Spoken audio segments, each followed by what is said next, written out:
क्या हाल है भाइयों? ब्रोकोड का ध्यान दे रहे हो कि नहीं दे रहे हो? मर्द कम्युनिटी के बीच में जो एक भाईचारा हुआ करता था उसका ध्यान दे रहे हो कि नहीं दे रहे हो? क्योंकि आज की डेट में तुम लोग खुद देखते जा रहे हो कि सब चीजें मर्दों के खिलाफ होती जा रही है। फिर चाहे वो लॉज हो या फिर हमारी सबसे स्ट्रॉन्ग टीममेट वुमन, वो भी हमारे ऑलमोस्ट अगेंस्ट होती जा रही है। इस केस में हमारा फर्ज बनता है कि हम एक आदमी होने के नाते दूसरे आदमी का सपोर्ट जरूर करें।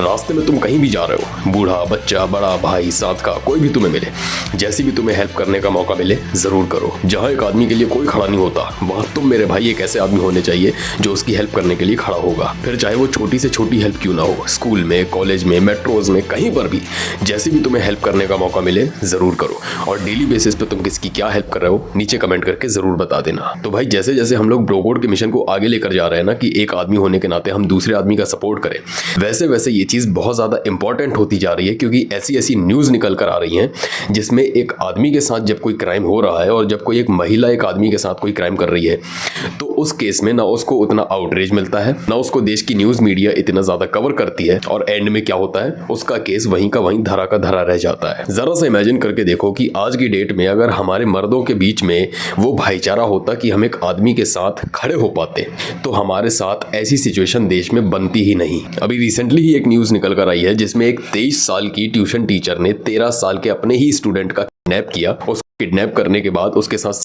रिलेशनशिप बनाया और अब वो उसी के बच्चे की मां बनने वाली है। और जब ये चीज पुलिस वालों को पता चली और जब वो उसको किडनैप करके भाग रही थी तब राजस्थान में ही वहां की पुलिस ने उनको धर दबोचा। इन्वेस्टिगेशन के दौरान पुलिस वालों को पता चला था कि ये एक जगह में नहीं ठहरे थे बल्कि ये वडोदरा, दिल्ली, अहमदाबाद, जयपुर और वृंदावन जैसे अलग अलग शहरों में ठहरे थे। और इसी इन्वेस्टिगेशन के दौरान पता चला कि वो उस 13 साल के बच्चे के साथ काफी टाइम से सेक्सुअल रिलेशनशिप में इन्वॉल्व थी और लगभग अभी 20 हफ्तों से वो प्रेग्नेंट है। और जैसे ही राजस्थान की पुलिस ने उस ट्यूशन टीचर और बच्चे को पकड़ा और जब उन्हें पता चला कि इनके बीच में रिलेशनशिप था तो उस टीचर के ऊपर पॉक्सो एक्ट लगाए और काफी सारी धाराएं लगाकर कोर्ट में पेश किया है।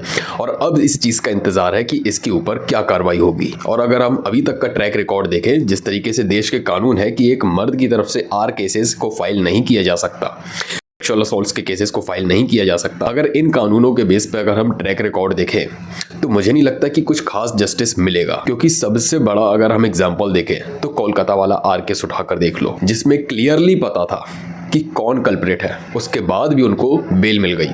निकिता सिंघानिया का केस उठाकर देख लो, मानव शर्मा का केस उठाकर देख लो, पुनीत खुराना का देख लो, ऐसे कितने सारे केसेस देख लो।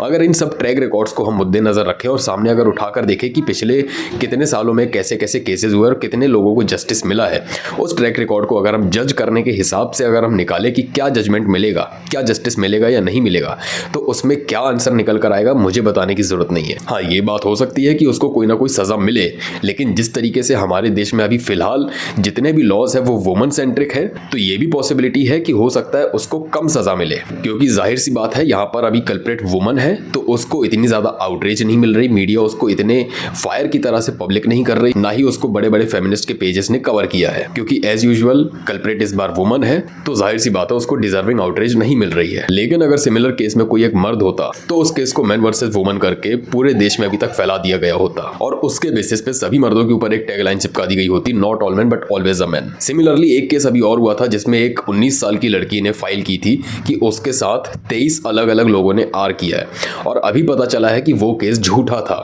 मैं उसके ऊपर वीडियो बनाने वाला था लेकिन मुझे विद टाइम ये रियलाइज़ हुआ कि उस समय जो मैंने वीडियो बनाई थी वो बहुत ज़्यादा जल्दबाजी में वीडियो बना दी थी। मुझे थोड़ा वेट करना चाहिए था कि पूरी इन्वेस्टिगेशन हो, पूरा सच क्या है वो सामने आए, उसके बाद मैं वीडियो बनाऊं। लेकिन जब ये रियलाइज़ हुआ मुझे कि मैंने गलत टाइम पे वो वीडियो बना दी तो फिर मेरे अंदर से वो आवाज़ नहीं निकल रही थी कि मैं अब किस मुंह से इस चीज़ को दोबारा से कवर करूँ। क्योंकि ऐसा नहीं है कि मैं वाकिफ़ नहीं हूँ कि हमारे देश में फेक आर केसेस भी कितने ज़्यादा फाइल होते हैं, बल्कि वो केस जब हुआ तो मेरे लिए वो अनएक्सपेक्टेड था कि वो झूठा भी हो सकता है। क्योंकि अगर देखें हम तो हमारे देश में बहुत संगीन आर केसेस हुए हैं तो उसके बेसिस पे एक पर्सपेक्टिव जरूर बना था कि हो सकता है ये केस सच हो, क्योंकि जिस तरीके से बताया गया था उस तरीके से वो बिल्कुल सुनने में सच लग रहा था। और उस केस में भी अभी लेटेस्ट अपडेट क्या है, अभी जब तक मैं ये वीडियो शूट कर रहा हूं तब तक मेरे पास नहीं है। लेकिन यहाँ पर सबसे बड़ा सवाल हम ये पूछना चाहते हैं कि कब तक हमारे देश में कानूनों के साथ इस तरीके से मजाक होता रहेगा कि कोई भी आता है, कितने भी लोगों पर आर केसेस लगा देता है और उसके ऊपर इन्वेस्टिगेशन चालू हो जाती है। कब तक ये चीज चलती रहेगी कि किसी ने किसी के ऊपर सिर्फ इल्जाम लगा दिया, ना तो प्रूफ हुआ, ना कोई चेकअप हुआ, ना कोई मेडिकल चेकअप हुआ, ना कोई फिजिकल चेकअप हुआ, कुछ भी नहीं, सिर्फ उसने बोल दिया कि इसने मेरा आर किया और उसके ऊपर इन्वेस्टिगेशन चालू। और कब वो समय आएगा जब कानून का मिसयूज करने करने वालों के ऊपर सख्त से सख्त कार्रवाई होगी। कब हमारे देश में ऐसे कानून आएंगे जो ऐसे दरिंदों से हमारे देश के नागरिकों को बचाएंगे? फिर फर्क नहीं पड़ता कि क्रिमिनल का जेंडर क्या था, चाहे वो महिला हो चाहे वो पुरुष हो। कब वो कानून आएंगे जब कोई संगीन क्राइम कर रहा है तो उसके ऊपर इक्वली कार्रवाई होगी। देखो, यहाँ पर सबसे बड़ा सवाल हमारे देश के कानून के ऊपर तो उठता ही है, लेकिन उससे भी बड़ा सवाल हमारे देश की मीडिया पर उठता है, जिसको किसी देश का चौथा पिलर कहा जाता है। जब देश की मीडिया ही इतनी ज्यादा बायस्ड है, चाहे वो रिलीजन को लेकर हो, चाहे वो जेंडर को लेकर हो, या फिर चाहे वो पॉलिटिकल पार्टी को लेकर हो, जब किसी देश की मीडिया ही ऐसी होगी जिसके ऊपर देश के सभी नागरिकों का सबसे ज्यादा भरोसा होता है, जब वही ऐसी न्यूज को कवर नहीं करेगी और लोगों के सामने नहीं पहुंचाएगी, ये कहकर कि हर बार क्रिमिनल का जेंडर मर्दाना नहीं होता। और सबसे बड़ा सवाल कि हमारे देश का मर्द दूसरे मर्द के लिए आवाज उठाना कब चालू करेगा? क्या मैस्कुलिनिटी इतनी ही ज्यादा कमजोर हो गई आज की डेट में कि हम एक मर्द होने के नाते दूसरे मर्द के लिए सपोर्ट नहीं खड़ा कर सकते? क्या मैस्कुलिनिटी इतनी ज्यादा कमजोर पड़ गई है आज की डेट में हमारे देश में कि सामने वाला अगर किसी मर्द के ऊपर कोई भी इल्जाम लगा दे तो हम बगैर सच जाने उसकी कॉलर पकड़ लेते हैं? क्या आज की डेट में मैस्कुलिनिटी इतनी ज्यादा कमजोर हो चुकी है कि हम अपने लिए ही आवाज उठाना भूल चुके हैं? ये सवाल अपने आप से पूछिएगा। और वीडियो के एंड में मैं तुम लोगों से एक चीज बहुत ज्यादा इंपॉर्टेंट फिर से बोल देता हूं कि एक मर्द होने के नाते दूसरे मर्द के लिए सपोर्ट करना चालू करो, आवाज उठाना चालू करो, क्योंकि जिस तरह के देश में मीडिया के हालात हैं उनके ऊपर भरोसा नहीं किया जा सकता कि वो किसी मर्द के लिए आवाज उठाएंगे, वो किसी मर्द के लिए जस्टिस की डिमांड करेंगे। क्योंकि जिस मीडिया चैनल पर बैठकर अतुल सुभाष वाले केस में कोई ये बोल सकता है कि उसके पास इतना पैसा था तो उसने थेरेपी के ऊपर खर्च क्यों नहीं किया, और किसी ने भी उसके ऊपर सवाल नहीं उठाए, और क्यों नहीं उठाए? सिर्फ इसलिए नहीं उठाए क्योंकि वो एक वुमन थी। अगर वहां पर कोई एक मर्द होता तो या तो उसके पास इतनी हिम्मत ही नहीं होती कि वो ऐसे शब्द अपने मुंह से निकाल पाता, और अगर निकाल भी पाता तो अभी तक उसके ऊपर कितने सारे कार्रवाई हो चुकी होती। तो यहाँ पर भाई मैं तुम लोगों से बोलना चाहता हूँ कि जितनी ज़्यादा हो सके इस वीडियो को शेयर करो, अपने भाइयों को अवेयर करो, उनको बताओ कि मर्द होकर मर्दों के लिए आवाज़ उठाना चालू करें। क्योंकि जिस देश में कानून खिलाफ है, मीडिया खिलाफ है, सोसाइटी खिलाफ है, उस देश में एक मर्द का दूसरे मर्द को सपोर्ट करना सबसे ज़्यादा ज़रूरी है। क्योंकि जब यूनिटी आती है, जब भीड़ इकट्ठा होती है ना, तब कानून को भी बात सुननी पड़ती है। तो बस आज के लिए बस इतना ही।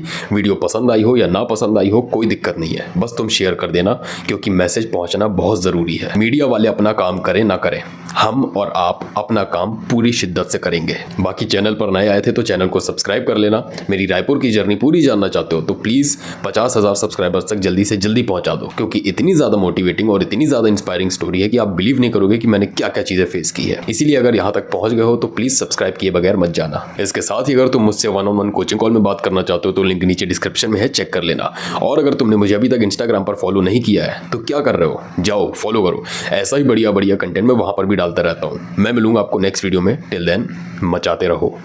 कैमरा ऑन, पूरा खेल है रॉ, जो सोच भी ना सके वो करता हूँ मैं नाउ, रात दिन ग्राइंड, हाथों में माइक, मेरी कहानी लिखी जैसे छोटी कोई फाइट।